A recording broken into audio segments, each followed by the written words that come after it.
नमस्कार दोस्तों, स्वागत है आपका शिक्षा संगम बाय चांदी मैम चैनल में, जहां सीखना होता है आसान और मज़ेदार।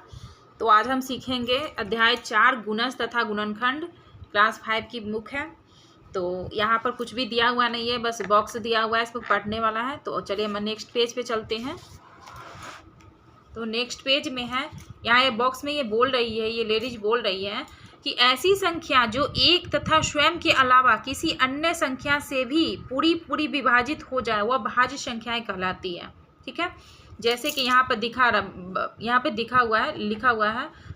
अब बताइए, नीचे दी गई संख्याएं किन किन संख्याओं से विभाजित होती हैं। ठीक है, तो ये जैसा इसने बोला है कि एक तथा स्वयं के अलावा, ठीक है, किसी भी अन्य संख्या से पूरी विभाजित हो जाए वह भाज्य संख्या कहलाती है। ठीक है, और जो एक तथा स्वयं के अलावा किसी से ना विभाजित हो वो अभाज्य संख्या कहलाती है। ठीक है, समझ में आ गया भाज्य संख्या और अभाज्य संख्या। ठीक है, तो यहाँ देख लीजिए, अभी दिया हुआ एक, तो एक किससे विभाजित हो, एक तो सिर्फ स्वयं से ही विभाजित हो रहा है। दो है तो दो किससे विभाजित होगा, एक से भी हो जाएगा और दो से, यानी एक और दो स्वयं से विभाजित होगा। तीन है तो तीन भी होगा, एक से हो जाएगा और सिर्फ स्वयं से हो जाएगा। ठीक है, तीन से विभाजित हो जाएगा। चार है तो चार एक से हो जाएगा, दो से हो जाएगा और चार से हो जाएगा विभाजित। ठीक है, पाँच है तो पाँच एक से हो जाएगा और पाँच से हो जाएगा।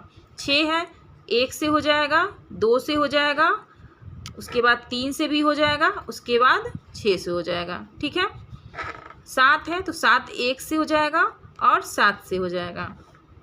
आठ है तो आठ हो जाएगा एक से, दो से, तीन से नहीं होगा, चार से हो जाएगा और खुद से हो जाएगा, यानी आठ से हो जाएगा। ठीक है, नौ है तो नौ किससे हो जाएगा, एक से हो जाएगा, तीन से हो जाएगा और नौ से हो जाएगा, खुद से ही हो जाएगा। ठीक है, तो ये हो गया। चलिए नीचे चलते हैं। नीचे बोल रहा है पता कीजिए 10 से 30 तक वे कौन कौन सी संख्याएं हैं जो सिर्फ एक तथा स्वयं से विभाजित होती हैं। ठीक है, तो चलिए एक कॉपी हम ले लेते हैं। तो देखिए ये बोल रहा है 10 से 30 तक। ठीक है, तो 10 से 30 तक हम देख लेते हैं। 10 के बाद क्या आता है, 10 के बाद आता है 11।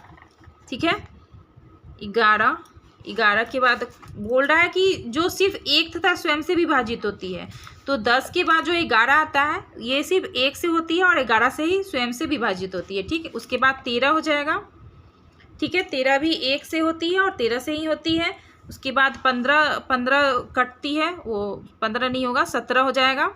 ठीक है, उसके बाद 19 हो जाएगा, उसके बाद 23 हो जाएगा, 23 के बाद 24 नहीं होगा, 25 नहीं होगा, 26, 27 नहीं होगा, 28 नहीं होगा, 29 हो जाएगा। ठीक है, तो 10 से 30 तक। ठीक है, तो 11, 13, 17, 19, 23 और 30। ठीक है, तो 10 से 30 तक ये इतनी संख्याएं हैं, 1, 2, 3, 4, 5, 6। ठीक है, ये सभी संख्याएं खुद से और एक से ही विभाजित होती है। ठीक है, समझ में आ गया। अब ये बोल रहा है, नीचे बोल रहा है स्वयं कीजिए। ठीक है, और ये बता रहा है संख्या एक जो है वो ना तो भाज्य है और ना ही अभाज्य। ठीक है, समझ में आ गया। अब ये स्वयं कीजिए, ये तो बता दिया है, समझ में आ गया। और दूसरा बोला है स्वयं कीजिए 2 से 50 के बीच की संख्याओं में भाज्य और अभाज्य संख्याओं के लिए अपनी कॉपी में एक सारणी बनाइए और लिखिए। तो चलिए लिख लेते हैं, कॉपी में एक सारणी बना लेते हैं। पहले हम क्या निकाल लेते हैं, भाज्य संख्या निकाल लेते हैं। ठीक है, भाज्य यहाँ पर लिख लेते हैं, भाज्य। ठीक है, तो 2 से 50 बोल रहा है, तो दो के बाद 3 से 3 तो नहीं होगा, भाज्य संख्या हो जाएगा 4 हो जाएगा, 4 के बाद 6 हो जाएगा, उसके बाद 8 हो जाएगा, 8 के बाद 9 भी हो जाएगा, 9 के बाद 10 हो जाएगा, 10, 12, 12 के बाद 14, 14 के बाद 15, 15 के बाद 16, 16 के बाद हो जाएगा 17 नहीं होगा, 18, 18 के बाद 20, 20 के बाद हो जाएगा 21, 21 के बाद 22 भी हो जाएगा, 23 नहीं होगा, 24 हो जाएगा, 25 हो जाएगा, 26, 27, 28, उसके बाद 30 हो जाएगा, उसके बाद 32 भी हो जाएगा, 32 के बाद 33 भी, 33, 34, 35, 35 के बाद 36 हो जाएगा, 36 के बाद 37 नहीं होगा, 38 हो जाएगा, उसके बाद 39 भी हो जाएगा, 40, 41 ना होगा, 42 हो जाएगा, फिर 43 नहीं होगा, 44, 44 के बाद 45, 46, 47, 47 नहीं होगा, 48 और 49। ठीक है, 50 ये बोल रहा था 50 तक, लेकिन 50 सॉरी बीच में बोल रहा था, तो इसलिए 2 से 50 के बीच में ये भाज्य संख्या हो गया। चलिए अब भाज्य संख्या हम देख लेते हैं। तो ये सभी अब भाज्य संख्या हो गया, इसमें जो बच गया है वो अभाज्य संख्या हमारा हो जाएगा। तो चलिए हम लिख लेते हैं अभाज्य संख्या। अभाज्य संख्या हो गया है, ठीक है। तो अभाज्य संख्या हो जाएगा आपको 3, 5, 3, 5 के बाद 7 हो जाएगा, 7 के बाद 11, 11 के बाद 13, 13 के बाद 17, 19, 19 के बाद 23, 23 के बाद 29, 31, 31 के बाद 37, 41, 43, 43 के बाद 44, 45, 46, 47। ठीक है, 47। उसके बाद 48 नहीं होगा, 49 नहीं होगा। ठीक है, तो ये जो हमारा इसमें आप देख सकते हैं कि ये जो संख्या है इसमें आपको नहीं मिलने वाला है। ठीक है, ये अभाज्य संख्या हो गया और एक ये भाज्य संख्या हो गया। ठीक है, तो ये हमारा बन गया है। तो चलिए नेक्स्ट पेज की तरफ चलते हैं। तो यहाँ नेक्स्ट पेज में बोल रहा है सोचिए और कीजिए। तो देखिए क्या लिखा हुआ है, नीचे दी गई संख्याओं में 2 से विभाजित होने वाली संख्या को क्या बनाना है, त्रिभुज से त्रिभुज देना है। ठीक है, 2 से जो विभाजित हो रहा है उसको त्रिभुज देना है। 3 से विभाजित होने वाली संख्या को आयत से तथा 5 से विभाजित होने वाली संख्या को ये घेरा यानी वर्ग से घेरा लगाइए। ठीक है, बोल रहा है। तो चलिए हम देख लेते हैं 344 ये क्या है, ये 2 से विभाजित होगा जाना, तो क्योंकि 3 4 4 है तो ये 2 से विभाजित हो जाएगा। तो हम क्या करेंगे, यहाँ पर ट्रायंगल बना देंगे यानी त्रिभुज बना देंगे, ऐसे करके हम त्रिभुज बना देंगे। ठीक है, ये आप कॉपी में भी बना सकते हैं। 458 यानी 2 से विभाजित हो जाएगा, ये 2 को टेबल में भी आ जाएगा। तो हम क्या करेंगे, इसको त्रिभुज बना देंगे। ये लास्ट में क्या है, 3 है यानी ऑड नंबर है, यानी जो संख्या कट नहीं सकता है, ये अभाज्य संख्या है। तो हम क्या करेंगे, ये 2 से विभाजित नहीं होगा। ठीक है, उसके बाद ये 9 है लास्ट में, तो ये भी विभाजित नहीं होगा। ये 0 है तो ये विभाजित हो जाएगा। ठीक है, तो इसको हम क्या करेंगे, इसे ट्रायंगल बना देंगे, मतलब त्रिभुज बना देंगे। उसके बाद 944 है, ये भी बन जाएगा 944, ये भी त्रिभुज बना देंगे इसे। 410 है, ये भी 2 से विभाजित हो जाएगा। 1260 है, ये भी 2 से विभाजित हो जाएगा। ठीक है, तो 10 1260 भी हो जाएगा। ये 5 है तो यहाँ पे ये 2 से विभाजित नहीं होगा। उसके बाद 1904 4 है तो ये 2 से विभाजित हो जाएगा।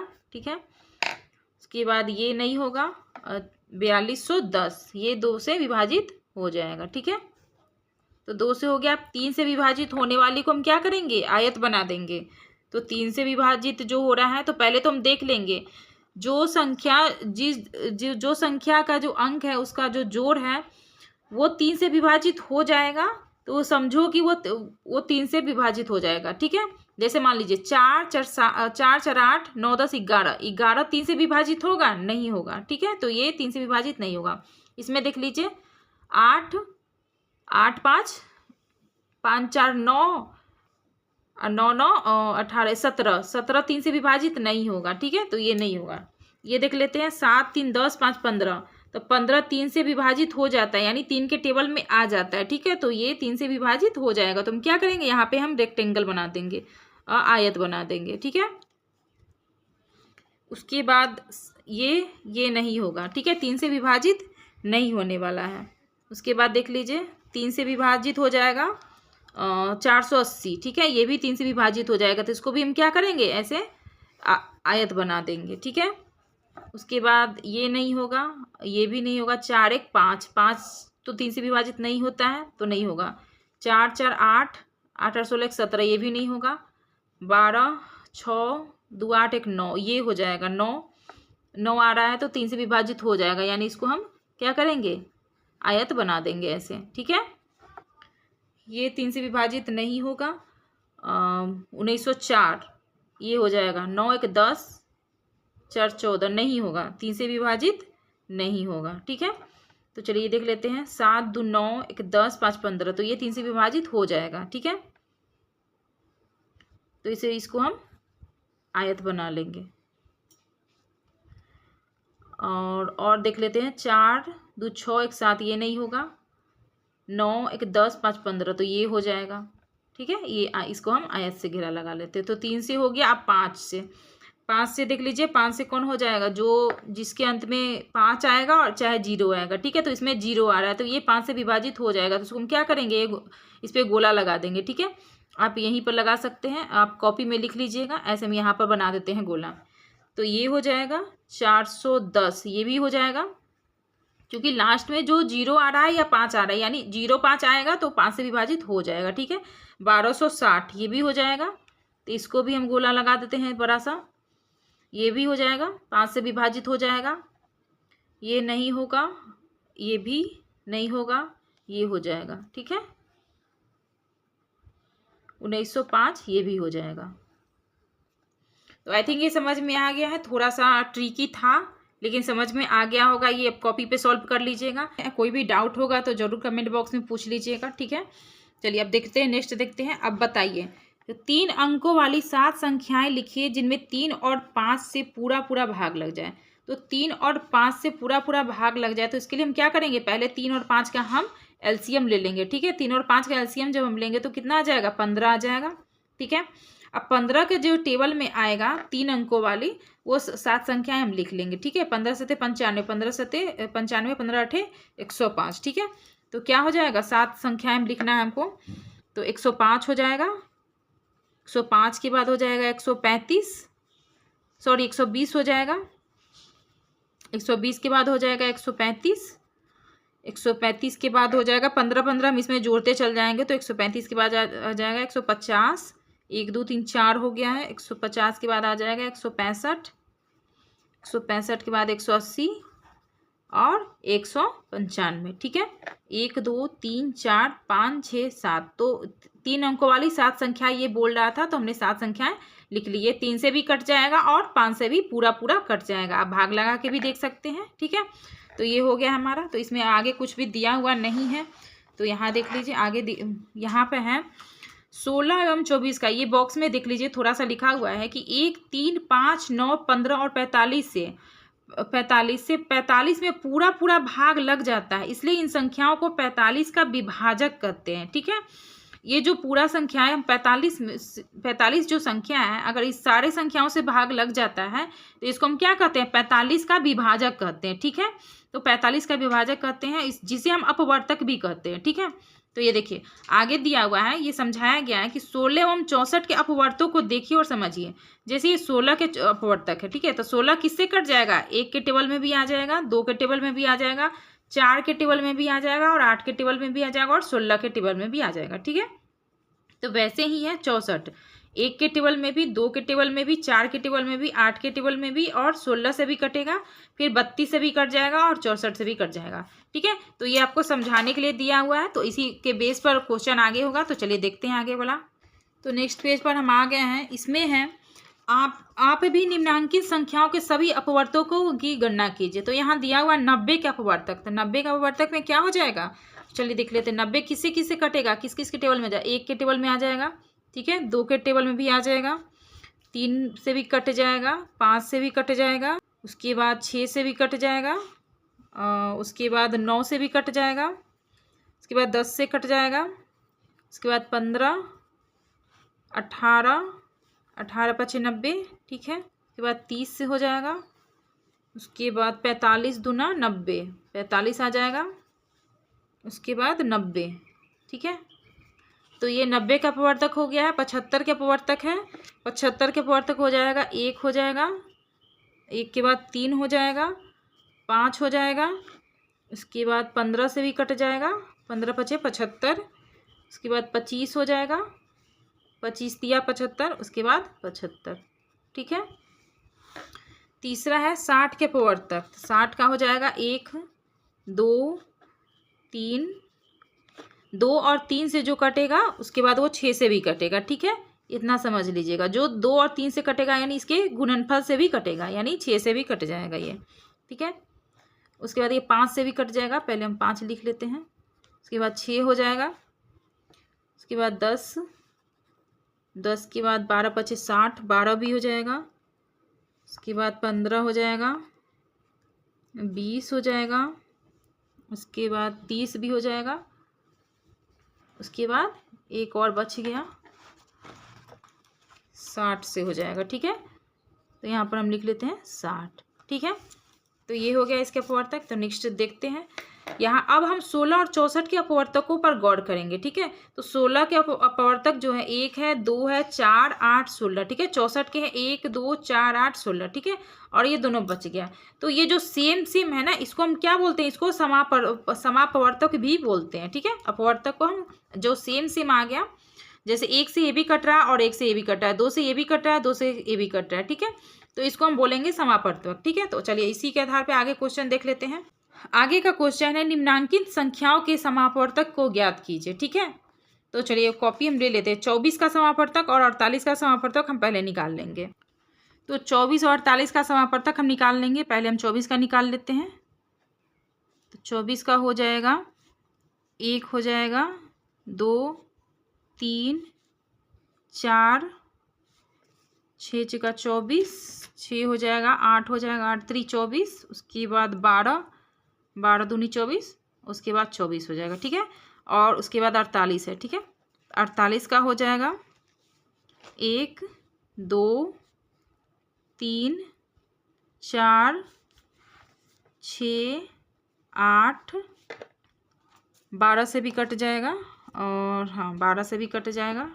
उसके बाद 16 से भी कट जाएगा, 16 3 48, 24 से कट जाएगा, उसके बाद 48 से कट जाएगा, ठीक है। तो ये कट गया है। तो इसका हमें समापवर्तक निकाल लेना है। तो ये देखिए, ये दोनों में सेम है, 24 और 24 48। ये 1 से भी कट रहा है दोनों, ठीक है। 2 से भी कट रहा है, 3 से भी कट रहा है, 4 से भी कट रहा है, 6 से भी कट रहा है, ठीक है। 6 भी है, 8 भी है, 12 भी है, उसके बाद ये 24 हो गया, ठीक है। तो इसको हम क्या करेंगे, ऐसे 24 करेंगे। तो यहाँ पर हम लिख देंगे 24 और 48 का समापवर्तक, ठीक है। 24 और 48 का समापवर्तक है, समापवर्तक है, ठीक है। इतना आंसर है। ये 1 हो जाएगा, 1, 2, 3, 4, 6, 8, 12 और 24, ठीक है। ये हमारा आंसर हो जाएगा 1 का। तो दूसरा का देख लेते हैं। ये 1 का हो गया है। दूसरा का हो जाएगा 5 और 15, ठीक है। तो 5 किससे कटेगा, 500 तो सिर्फ 1 से कटेगा और 5 से कटेगा, ठीक है। फिर 15 हो गया, तो 15 जो कटेगा 1 से कट जाएगा, 3 से कट जाएगा और 5 से कट जाएगा। तो इसका समापवर्तक हो जाएगा, ये 1 हो जाएगा और ये 5 हो जाएगा। तो इसका आंसर हो जाएगा, ठीक है। इसका आंसर हो जाएगा 1 और 5, ठीक है। ये हो जाएगा समापवर्तक इसका, ठीक है। तो तीसरा है 12, 24 और 36, ठीक है। तो पहले हम 12 का निकाल लेते हैं।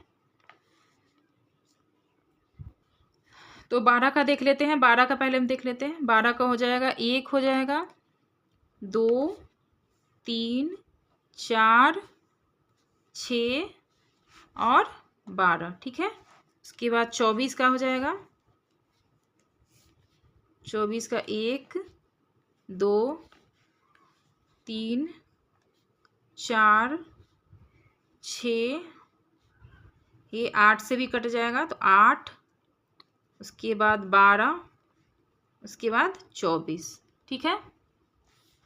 अब हो जाएगा 36। 36 का हम देख लेते हैं।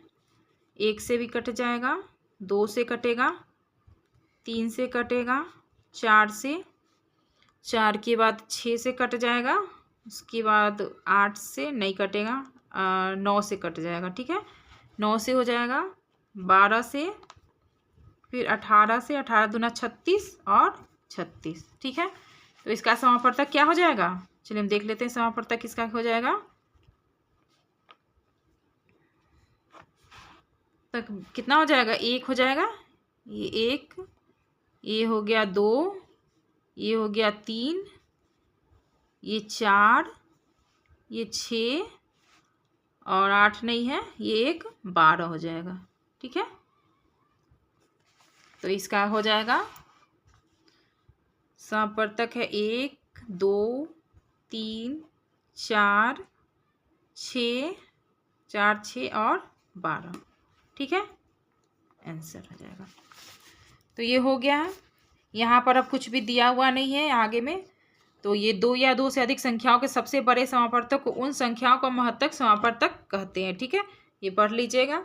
तब तो 16 एवं 64 का महत्तक समापवर्तक कितना हो जाएगा, 16 हो जाएगा। ये पढ़ने के लिए दिया हुआ है, तो आप पढ़ लीजिएगा, समझ लीजिएगा।